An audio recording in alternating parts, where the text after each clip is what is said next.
Hello there, vinyl community. I'm Gary, and this is Physical Format Rock and Roll. Thank you so much for tuning in.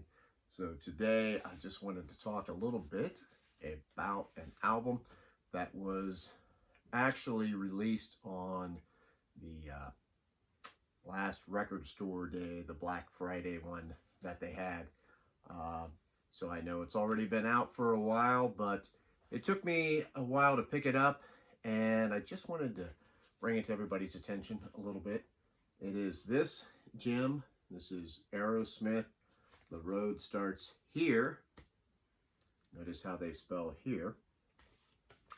And I didn't actually get this when it was originally released, but luckily my record store still had a copy left after a couple weeks.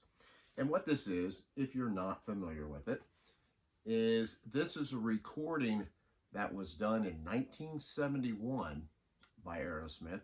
So this is before they even had their record contract yet, and they were still just a, the #1 bar band in Boston at that time. And this was a recording made from, Joe Perry had a reel-to-reel recording machine that they had used to occasionally record some of their practices or early shows. And that's what this is. It sounds like it's a rehearsal with a few friends there, maybe. They're not exactly sure when or where it was recorded. This is a tape. The tape was discovered. They didn't know how long it had been sitting there. There's a lot of information that goes along with this album. It comes with this nice insert here that has a bunch of interviews with the band. It's done by David Fricke from Rolling Stone. And it's got this, bland kind of cardboard bootleg looking deal. Got some awesome early pictures in there. And the album itself comes in this, like what the was on the reel-to-reel, and that's Joe Perry's writing there. It even has his old address. So, like I said, this is a rehearsal. So basically, when you listen to this, you get to be the proverbial fly on the wall.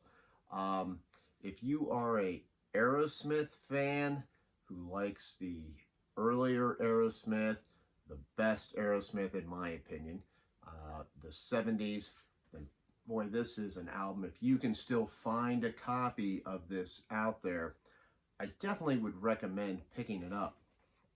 So it starts off with, you can just hear Joe Perry kind of noodling around on a guitar. I think he's playing something from an early Fleetwood Mac song. But then it goes into Somebody. They do Reefer-Headed Woman, which they end up redoing on the criminally underrated Night in the Ruts album from 1979. They do Walking the Dog. I love the version of Walking the Dog on here. Of course, they have that on their first album too.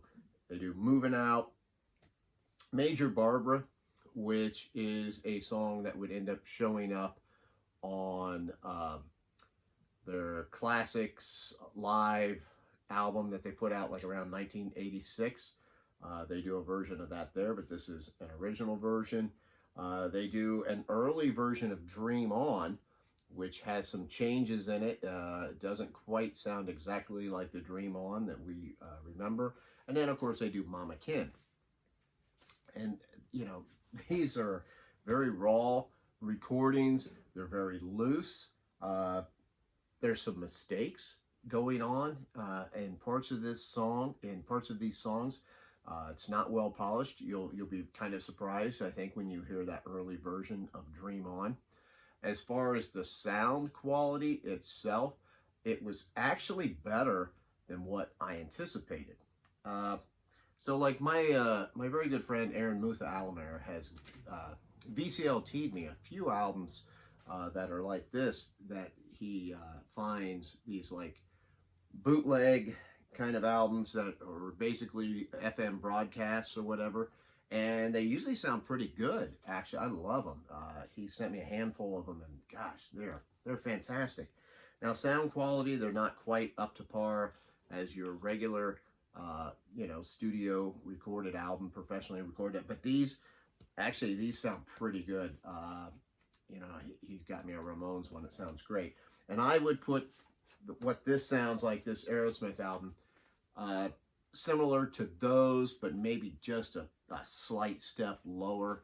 But still, gosh, the raw sound of it almost just adds to the enjoyment of this. This is just basically like, something you're like, oh my gosh, I get to hear Aerosmith, when they're still learning some of these songs, basically. Don't get me wrong, it's not like they sound like crap or anything. They've got it down. You can already hear the groove that Aerosmith has, and the way they are taking, their influences and, putting them out there. You've got that early Steven Tyler kind of voice that you hear on the first album, and then not quite as much. But this is just so fantastic. If you're like me, to be able to hear this band in their infancy, before they went on to become one of the most iconic hard rock American rock and roll bands of all time, you'll just enjoy it. I enjoy the heck out of this album. I enjoy the rawness of it. Uh, it's just like a treasure trove of songs that you get to hear them do. And if you are a big Aerosmith fan from the earlier time, you'll love it. Now, if you're just an Aerosmith fan from, Jaded and, all that kind of stuff, then no, you'll hate this, because this is not that same Aerosmith. But like I said, if you do like the rock in Aerosmith, the more blues influenced hard rock Aerosmith, this is just something to really hear. We all have those, dreams of, oh man, I wish I could have saw, Kiss in 1974 or whatever, all these different things. Here's your chance to hear Aerosmith before anybody knew who they were outside of Massachusetts. So, if you can still find a copy of this out there, I would pick it up. I imagine at some point, just like JC is always telling us how these albums go up, man. If you can still find one, buy one now, before they're all ridiculously jacked up. Because if you're a big Aerosmith fan, this is a must-have. I love it. So anyway, there you go. Aerosmith, the road starts here. Thank you so much for watching this. I'm Gary, and this is Physical Format Rock and Roll. Until the next time, my friends, I will see you down the road.